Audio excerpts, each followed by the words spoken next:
If someone had told Wada a few days earlier that she and a Ixalan archaeologist would be chasing a ghost through underground ruins, she would have told them to see a healer. Also, she would have asked what a Ixalan was. The ghost, Abuelo he'd called himself, floated instead of running, his poncho flapping in an invisible breeze as he darted between buildings.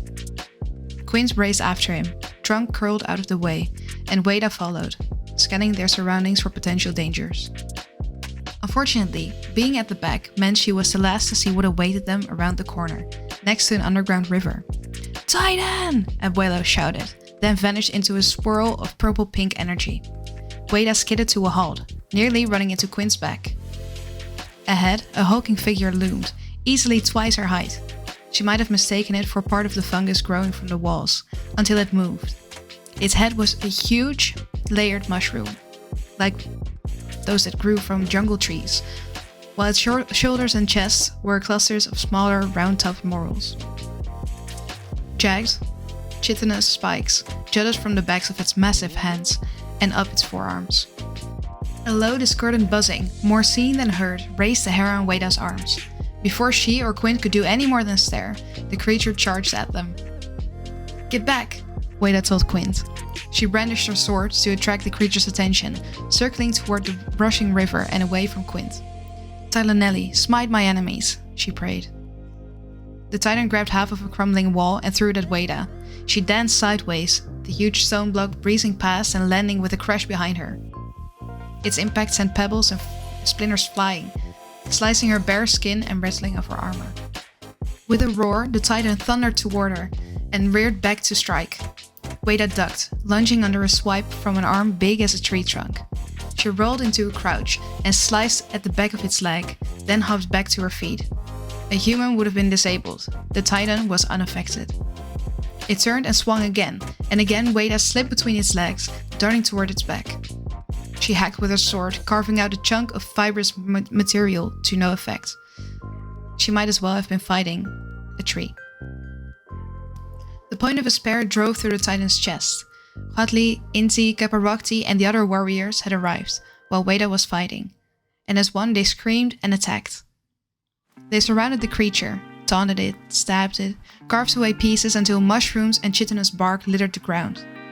The pack dinosaurs were kept away for their own safety, but Pendlaza leaped and clawed with the sharp talons on his feet, leaving long score marks in its back. The longer they fought, the more Wada's muscles sang with fatigue, her breath burning raggedly in her lungs. None of their strikes slowed the Titan down, and it showed no sign that it felt any pain. It knocked away their spears, grabbed their swords in its massive hands, and tossed them into the ruins. Its wounds oozed black fluid that formed into vicious strands, weaving together until they solidified and burst into new fungal growths. It pulled the spear out of its own chest and swung it at one of the warriors. The weapon missed, but the Titan's spiked arm slapped into her like a stegosaurus tail and flung her backward into a wall. She crumpled and lay unmoving. More blackness spilled from the creature's mouth, and it spat at a nearby warrior, who screamed as the tarry substance ate through its armor.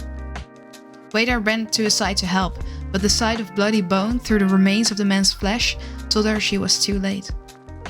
Wada would pray for the spirits of the dead later. For now, she fought. "More incoming!" Quint shouted, pointing deeper into the city. A dozen new creatures surrounded them, crossing the crumbling bridge over the nearby river, creeping through the deserted roads and clambering over half-fallen walls. Smaller versions of the Titan, formed of different shapes and sizes of mushrooms. Some were armed with crude weapons, likely taken from the many corpses in this empty place. The Sun Empire warriors were now outnumbered and outflanked. One of the unarmed creatures plucked a mushroom from its own body and threw it at the feet of another warrior. The mushroom glowed, an eerie green, bursting into thick black mold that encased the man's boots and spread its legs. He stumbled, and the mold surged into his mouth. Wada's heart clenched with the sudden certainty that she would fall in this place, never to see the light of day, the threefold sun, ever again. Then the tides turned. A wave lashed out of the underground river, knocking two of the creatures away. A moment later, a half-dozen river heralds leapt onto the shore, joining the battle with jade spears and blades and magic. "This battle is lost," one of the heralds said. "Come with us to safety." Wada hesitated. After what happened at Oraska before the war, relations between the Sun Empire and the River Heralds had been tense, even hostile. Could they trust these people? Trust had to start somewhere. Might as well be here. Wada searched for Quint, finding him weaving a spell from behind a wall nearby. An ancient weapon rose from the ground, as if wielded by a spirit, spinning through the air and embedding itself in a mushroom creature's neck. "Quint, let's go!" Wada shouted. He immediately obeyed, and she cleared them a path to the river. One of the heralds noticed them and grabbed her free hand. They murmured an incantation, rotating their finger around her face. Suddenly, the air tasted different, thick, with moisture. A rainbow sheen covered Wada like she'd been encased in a bubble molded to her form, and she prodded her own arm, feeling nothing unusual. "Swift travels, little sister," the merfolk said, and shoved her into the river. The elevator descended deeper into the sea node, cables creaking and wooden supports swaying. Malcolm watched his injured companions out of the corner of his eye, a cold lump of dread in his stomach. Breaches seemed fine, and the ones who hadn't explored the cave with those horrible dinosaurs. But the others, they weren't right. The black markings on their wounds had spread, a delicate filigree of circles and lines along any exposed skin. Worse, they had begun to glow a sickly shade of green. The pirates didn't complain of pain or discomfort, when normally they'd be grumbling at asking to rest. Instead, they alternated between foggy detachment and examining their surroundings with oddly keen interest. In the light of his shoulder lamp, the walls of the sea node gleamed wetly, coated with slick fungal growths that were spreading at an alarming pace. The caves had never been entirely dry, but this was excessive. As the scent of rot and mold strengthened, Malcolm pulled a cloth from his back and tied it around his face, covering his nose and mouth. Breaches mimicked him, and Malcolm nearly laughed at how comical they must look, like common thieves or bandits instead of pirates. Not that he'd engaged in much piracy lately. The Brazen Coalition kept him too busy. The elevator lurched as it hit something. One of the pirates leaned over the edge of the guardrail to check. "Looks like a big mushroom," he said. "Can you cut through it?" Malcolm asked. She nodded, drawing her sword. After hacking at it a few times, the elevator shifted. The pirate sneezed and stumbled backward. "Gross," she said. "It burst like a sack of flour." She coughed and rubbed her eyes as another pirate thumped on her back. Where she had stood, a cloud of glittering green spores rose in the still air, thickening like smoke. Malcolm retreated, eyes narrowed. He glanced at the injured pirates, standing impassively in the corner of the elevator, their wounds glowing the same color. Was there some connection? As if in response, those pirates lunged at two of the uninjured ones and shoved them into the glowing spore cloud. Cries of surprise turned into wet coughs, then gagging and retching, black fluid splattering against the floor. As quickly as it had begun, the sudden attack of sickness stopped. The affected pirates rose jerkily and faced the others. Their eyes were glassy and green, and black veins stretched across their faces. Air hissed from their mouths like leaking rubber bladders. Malcolm unsheathed his sword and backed away, adjusting the bandana that still covered his nose and mouth. The surviving pirates had just enough time to draw their own weapons before their infected allies attacked. The tight confines of the space made dodging nearly impossible.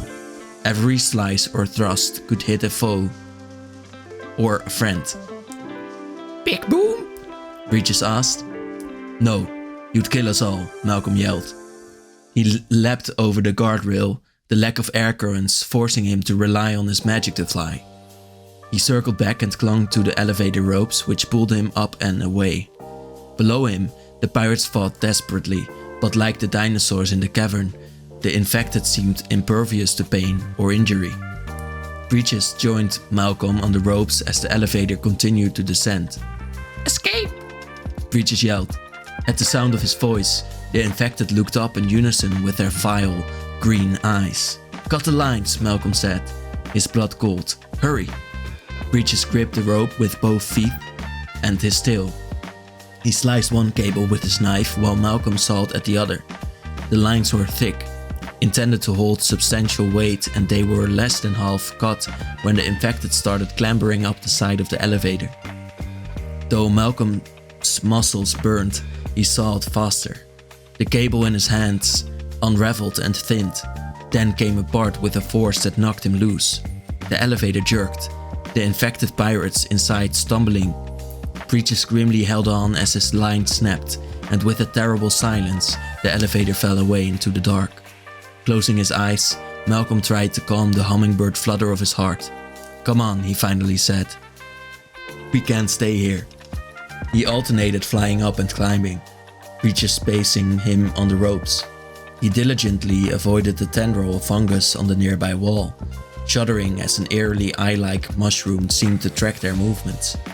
Malcolm would have previously assumed it was a figment of his imagination.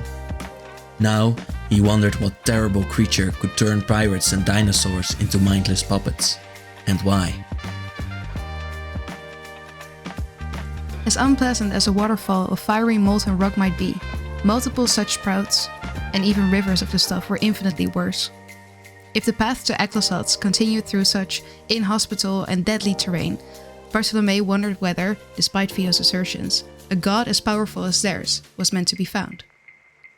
The goblin-like creatures who had pursued the strange newcomer, Ixalan, did not reappear. Even so, the further their pilgrimage led them into the underground, the more signs of habitation they discovered. Buildings carved into cliff sides and stalactites, glowing markers covered in unfamiliar glyphs, gardens of pale leafless plants in sandy soil. They never encountered any inhabitants, but scuttling sounds and glimpses of movement suggested they weren't alone. Amalia conversed with Ixalan, who examined their surroundings with wonderment and unease.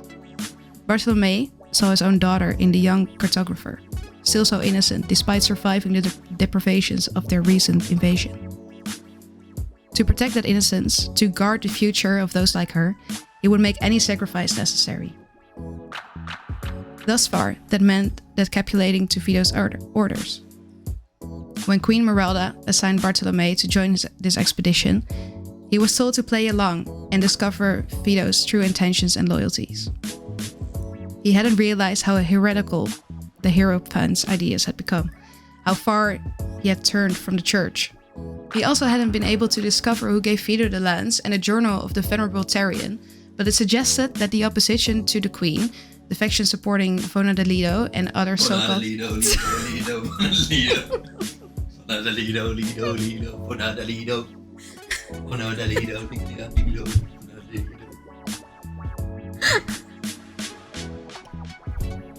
and the other so-called province was larger and more unified than they had hoped.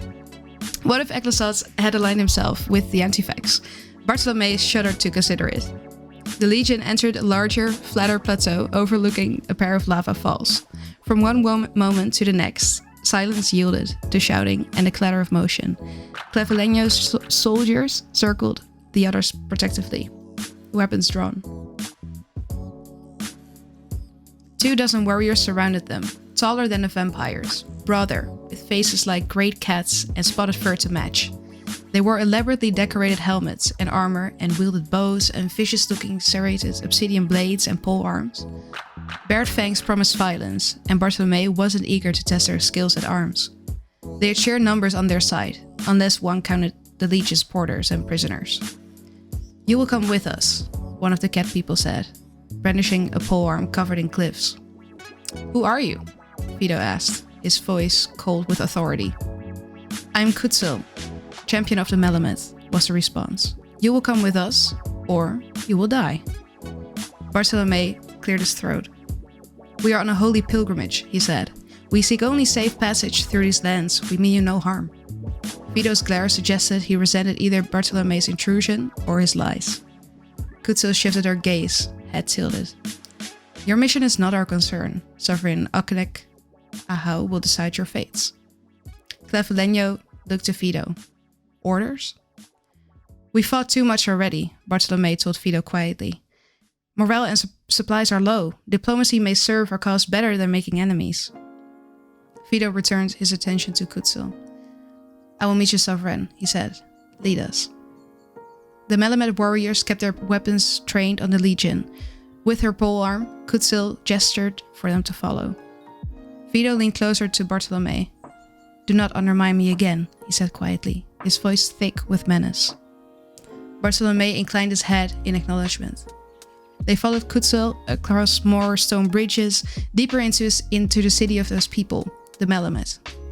Now that they were escorted, the denizens of the homes appeared, as well as some of the odd pale goblins. Bartolome marveled that an entire culture existed in these caves and tunnels and had never traveled to the surface and made contact. Perhaps, unsealing the doors as they had would lead to something fruitful, or, given how distrustful these people were, perhaps not. Kutsil halted the company. Behold, she said, you are the first strangers to see Bankoi since the time of the old tech. Bartolome sat back, a hand rising to his mouth in awe. The few huts their group had passed in the hours before were nothing compared to this sight. An entire city, easily the size of Alta Torrezon, was built into a cluster of stalactites, so large that they might have been inverted mountains. Some buildings looked hewn directly from rough rock, while others featured painted white walls like pottery. Rope bridges and nets extended between buildings, as well as thick cables from which strange carriages hung, their wheels at the top to let them move back and forth. Passages rode inside, climbing out to join the other Melamed as they stalked along the unsettling, suspended streets. Bartolome hid his nerves behind the placid exterior as the catfolk split the Legion into two groups for transport up into the city. Escaping from this place would be nearly impossible if diplomacy failed. Some of the soldiers could fly, being sky marchers, but everyone else? His gaze slid to Amalia, who was standing close to Kellen, the twitch of her fingers near a sword showing her anxiety. The Melamed warriors continued to guard them as they marched across a wide stone bridge to the largest of the stalactites. Unlike the rest, this one didn't have any buildings carved into the exterior, not even windows. Instead, hundreds of enormous glyphs covered every visible surface, glowing intermittently. They passed through a huge opening at the end of the bridge, with a rotating door at the center. More armed guards stood at attention as they passed, silent as the stalking predators they resembled. One of the Legion's porters veered too close, and the nearest guard growled. The interior of the stalactite was filled by an enormous pyramid carved from the rock, hundreds of steps leading to a small room at its peak. A strange susurration echoed in the cavernous space, its source invisible. Thankfully, they were not forced to ascend the staircase, and instead led inside the pyramid, to a long room flanked by carved pillars, between which Melamed crouched on woven mats. Their elaborate headdresses and colors suggested some form of nobility or priesthood, and they all stared at the Legion members as they passed, some showing fangs that made vampiric teeth look tame by comparison. Seated on a throne on a raised dais at the end of the room, a large armored Melamed idly toyed with a massive serrated sword. This, presumably, was Sovereign Akinek Ahau. What have you brought us, Kutsil? He asked. Kutsil bared her throat deferentially as she spoke. Invaders from the surface, Sovereign, she replied. We are only passing through, Fido said, bowing politely. You will speak when spoken to, Kutsil growled, pointing her polearm at Fido. With a sneer, Fido ignored him. Sovereign Akinek Ahau eyed Fido curiously. What is your purpose in my realm? We are pilgrims, Fido replied. We are on a journey to the land of Aglazots, our god. There are no gods here but me, Akinek Ahau said, gripping his sword. Pok, he said, looking up to a group of robed advisors to his right. A tawny-furred, burly Melamed stepped forward, his arms crossed behind his back. He wore a simple silver harness, richly etched with glyphs and pictographs. His hair hung down in locks, weighted at the end with small, flashing silver medallions. Puck is my myth weaver, Akinek Ahau said, introducing the Melameds. He will speak with our words as we'll see through yours. Puck nodded. He raised his arms in front of his chest and ushered one small, soft word. The scent of rain, scouring lightning, and heat of a dry summer's day filled the air. Swirling green mist appeared between his claws, coalescing into shapes that built upon themselves, revealing a cloudy but discernible image. A snarling face, its fangs bared and growing long. The face twisted, rippling, as it noticed the Malamute around it. With a screech, it snapped forward, binding at Mythweaver Puck like a beast snapping at food. Mythweaver Puck dropped his hands, dismissing the image. He looked at Akanek Ahau, shook his head, then walked back to his place among the assembled advisors. Akanek Ahau stood and addressed the assembled Malamute, speaking above the Legion soldiers. One invasion begets another, Akanek Ahau said. We will not allow it. The Legion soldiers shifted to defensive postures. Bartolome rested a hand on Amalia's arm, and they exchanged a worried glance. Sovereign Akanek Ahau gestured at the seated figures. I sentence these trespassers to be given to the sand. Let my justice be done. A few of the vampires drew their swords, and Vito aimed his lance at the Sovereign. Before they could attack or defend themselves, however, the Malamute flanking them growled and raised their arms. Glowing glyphs seared the air, mimicking the spots on the Malamute's fur. The magic lashed out and wrapped around the Legion members like chains, forcing them to kneel. Vito struggled, but his lance was pressed uselessly against his chest. He glared at Bartolome so venomously that if Lux could have killed, Bartolome would have already been dead. This isn't fair, Kellen shouted from the back of their group. We haven't done anything. Sovereign Akanek Ahau bared his fangs. The fire does not concern itself with fairness. It simply burns. One by one, warriors carried the Legion to a large fountain, a jaguar head at the top. But instead of water, sand flowed from the carved mouth, pooling below and draining into a large hole. Vito was the first of their party to reach the structure, his eyes blazing with wrath. Though I am beset by enemies, Vito intoned, my God will grant me strength and vengeance. His will be done.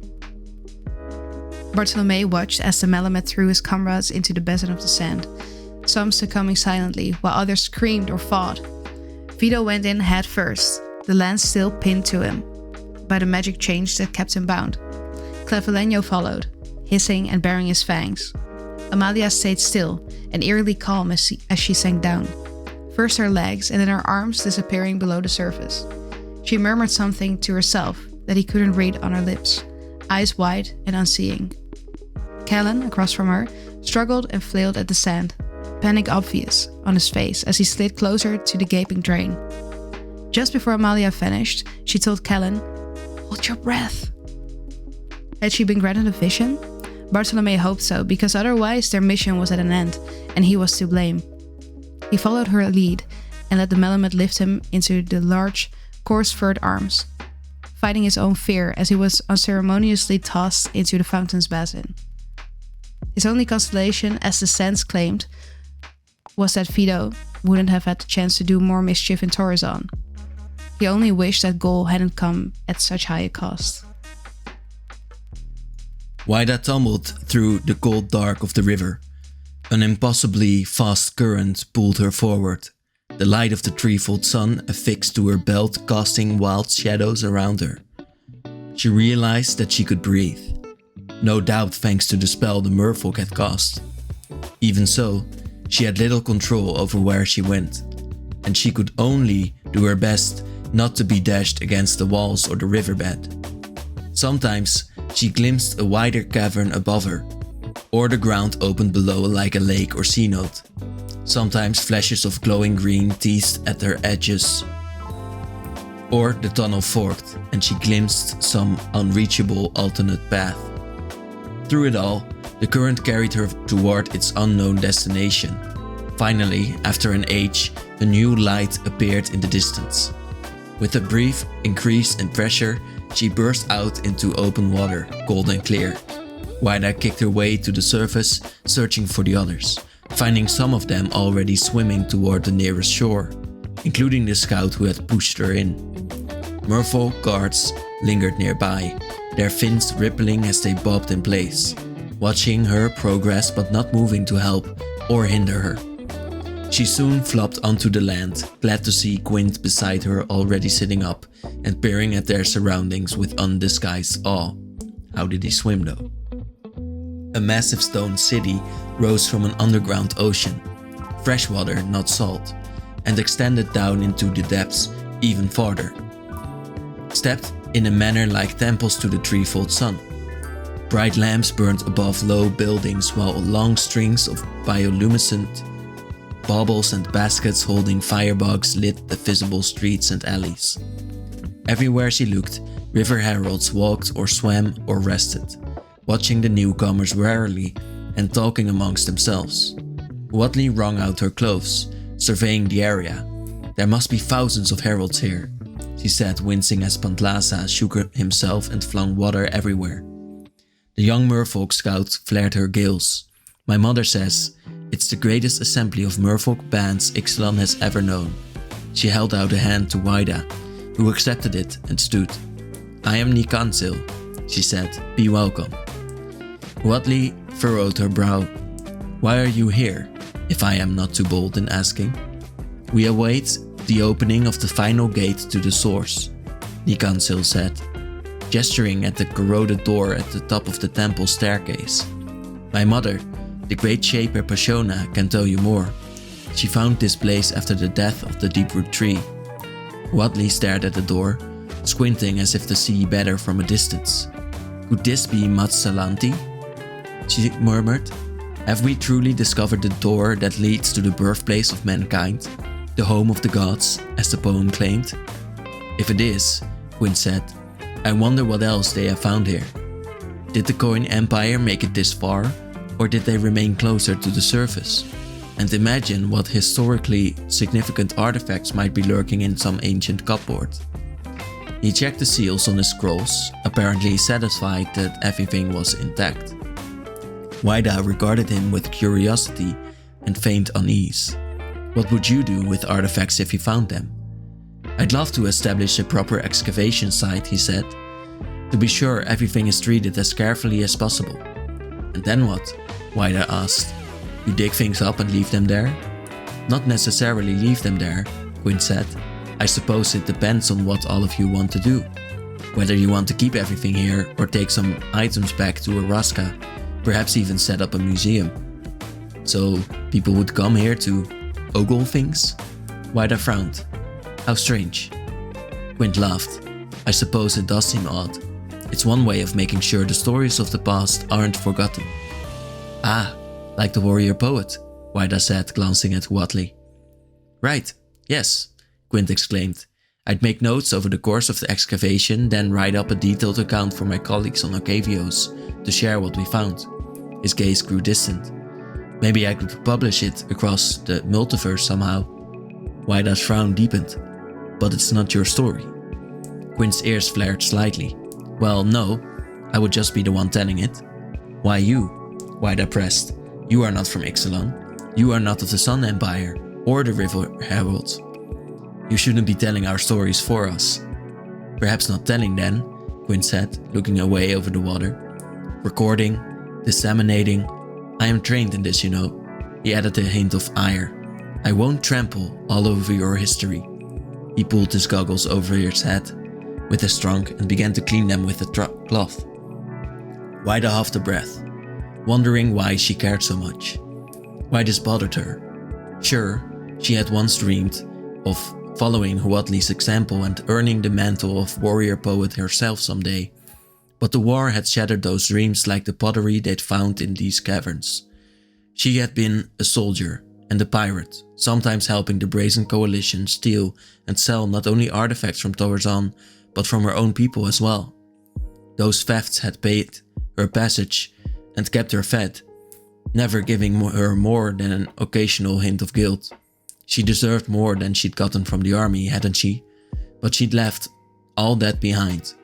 And now she was... what? An explorer? Could she also be a collector of stories?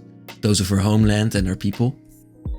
Watley, who had sat quietly nearby as the conversation proceeded, now offered Waida a soft smile. Not everyone understands the power of words, she said. The control it can give over others. She began to recite part of a poem Wida didn't recognize. When my bones sleep in the earth, who will share memories of me? Friends may rise monuments while enemies profane my grave. When they too have passed on, what will their children remember? That doesn't rhyme at all. Sad to think of how much is lost, Wida murmured, looking up at the strange door atop the pyramid in the distance. Wadley squeezed Wida's shoulder companionably. And yet, such joy when something lost is found, and when what is found is shared. Wida glanced at Quint, then at Inti and Caparocti, organizing the other soldiers and issuing quiet orders. Perhaps it was best if some things remained buried, depending on what people intended to do with those things. Perhaps some monuments deserved to be brought down. She hoped whatever was behind that mysterious golden door to the so-called home of the gods was a blessing, and not a curse. The tunnel where Malcolm and Breeches settled to catch their breath smelled dry and disused, possibly abandoned after the veins had been exhausted, or because nothing was found to warrant further exploration. He and the tunnel's creators had that much in common. He had no desire to delve any deeper. His muscles ached, and his head dropped from using too much magic. The mystery of downtown's mass disappearances almost certainly related to all the mold and fungus. He didn't fully understand how it worked, but he had seen enough of what it could do to be afraid. Their supplies were at the bottom of the elevator shaft, and of the 8 people he had brought down here with him, only he and Breeches had survived. "All dead, no gold," Breeches muttered morosely. "Too true," Malcolm agreed. Should they continue or turn back? If they left now, Malcolm would have to report to Vance that he had found few answers and even more questions. If there were survivors from downtown or a Sunray Bay squad somewhere down in the dark, he would be abandoning them to their fates. And some of those people were his friends, and none of them deserved to be left behind. Moreover, downtown would remain empty, and recruiting new miners would be difficult, if not impossible. Who wanted to work in a place where all the previous denizens had disappeared? And if no one was mining, then no money was flowing to the Brazen Coalition. And it was only a matter of time before the fragile economy fractured into the old feuding pirate fleets. Malcolm had loved his time sailing, navigating, flying free over the rolling waves through sun and storm, feeling the thrill of divesting pampered merchants of their goods and rival pirates of their lives. But after the war, he had been almost relieved to settle into a more stable existence.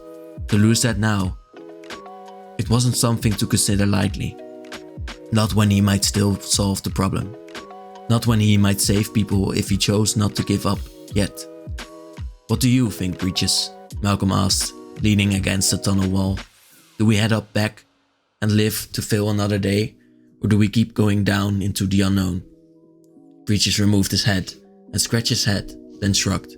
"No mine, no gold." "There are other mines," Malcolm said, "but none as large or productive as downtown," if he was honest. "And anyway, the dead can't spend coin, can they?" That was it then. He had all but talked himself into leaving. Vance could send someone else, a lot of someones, Malcolm would recommend, though that might end with many more people turned into whatever had become of his companions. A faint glow in the shaft caught his attention. Malcolm struggled to his feet and peered over the edge of the tunnel, a hand on the hilt of a sword. Fungus climbed the wall, growing at an impossible speed. Black tendrils formed networks of circles that bloomed into various mushrooms, some small and feathery, others stepped like chairs. Still, others ridged like coral. The effect was chaotic and eerily beautiful, even as it turned his stomach. Some of the tendrils moved like ink on a page. As Malcolm watched, he realized the fungus was forming words, too dark to make out. Slowly, these words began to give off the same sickly green glow that had overtaken his lost people. "Safe," the first word read. Then, Down. Was this a truce? Or a trap? Malcolm couldn't be sure. But now he knew that whatever had done all of this was sentient. If that was the case, perhaps diplomacy wasn't out of the question. Perhaps the residents of downtown really were alive somewhere below, and he could get them out safely. Hope was the most dangerous weapon of all, and Malcolm felt it slide between his ribs to his heart, sharp as a blade. The sand pressed against Amalia's body, dense and heavy, worse than water. The grit seeped into her clothes, her nose, even her mouth and eyes, though she closed them as tightly as she could. Distantly, she remembered telling Kellen to hold his breath, as she had done so too. The longer she held it, the more she wondered whether her vampiric abilities would shield her from suffocation, whether she would spend eternity trapped in this river of sand, unable to die, unable to drink life-giving blood. As if summoned by her fear, vicious once again consumed her. The mysterious door, round and covered in glyphs, clearer than before. It was set into the stone of a cavern wall, its coppery surface tinged with green corrosion. A sky filled with faintly purple-tinged clouds. Only beyond the sky was ground, as if someone held a vast map above her, painted with all the colors of the land it was meant to represent. Greens and browns and blues and snowy white. A sphere burned as brightly as the sun. Was it the sun? It couldn't be. Strange metal scraps floated around it, reminding Amalia of broken plate armor. More pieces trailed behind her like debris from a shipwreck, glowing purple-pink. Come to me. The pressure around Amalia suddenly eased, becoming a sensation of falling. Without a warning, she hit water, her eyes flying open. How had they reached the ocean? No, this was fresh water. Disorientation sent her swimming in the wrong direction, toward what looked like a city, before she realized the buildings were underwater. She turned and kicked the other way, finally breaking the surface with a gasp. Around her, others did the same, including Kellen, to her relief. They weren't dead. She had been so sure the Melamed were going to kill them all, then that quicksand would do that work, yet once again they had survived. Simple luck, or the will of Ixalan. Before she could feel more than a momentary pang of relief, a flurry motion in the water surrounded them. River heralds, dozens, all armed with their strange jade weapons and elemental magics. "Do not provoke us," one of the merfolk said. "Come quietly, or you will be subdued by force." Vito snarled, and Bartolome cast a worried look at him. Certainly, trying to fight heralds in their element seemed a fool's errand. Kellen coughed and swam closer to Amalia. "I can't believe this is my third time being ambushed in one day," he said mournfully. Amalia snorted a laugh. "Careful that you don't make it a habit. Those can be hard to break." Kellen grinned and playfully splashed her, and they followed the other vampires as the merfolk herded them toward the shore to an unknown fate.